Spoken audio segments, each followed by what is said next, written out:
ఏమోలేండి master, మీకు తెలిసినంత ఇదిగా నాకు తెలీదు. మీరు చెప్పినట్టు నేను చెప్పలేను. ఏంటా అని ఇది చూస్తున్నారా? బోటీ అండి. యాక్చువల్లీ ఇది వాళ్ళకి నీట్గా క్లీన్ చేస్తారని చెప్పి మా వారైతే తీసుకున్నారు. బట్ వాళ్ళు కవర్లో వేసి ఇచ్చేసారంట. ఇంకేం చేస్తాం, తీసుకున్న పాపానికి చేసుకోక తప్పదు అన్నట్టు మేమే అయితే హాట్ వాటర్లో తిప్పలు పడి క్లీన్ చేసామండి. అందుకే అంటారు, ఎవరు చేయాల్సిన పని వాళ్ళే చేయాలి, అప్పుడే అది నీట్గా ఉంటుంది అని.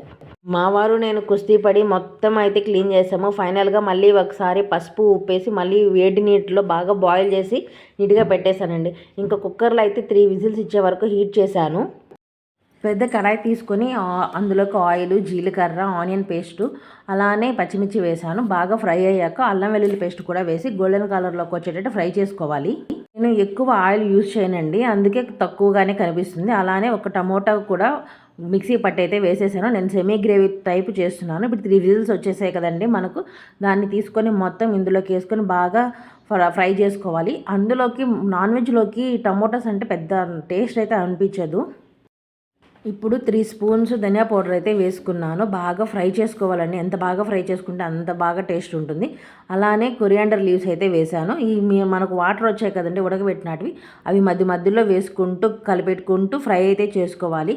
అలానే మనకు సరిపడినంత కారము, గరం మసాలా, అలానే మటన్ మసాలా కూడా వేసేసానండి. మిరియాలు, జీలకర్రను బాగా మెత్తగా గ్రైండ్ చేసేసి దాన్ని కొద్దిగా కానీ అలా పైన వేసేసుకుంటే సూపర్ ఫ్లేవర్ వస్తుందండి. బోటీకి ఈ పౌడర్ మెయిన్ అని నా ఫీలింగు. మీరు ఒకసారి ట్రై చేయండి. ఇంకేముంది, అంతా అయిపోయాక కొత్తిమీర పైన వేసేసుకుంటే అయిపోతుంది.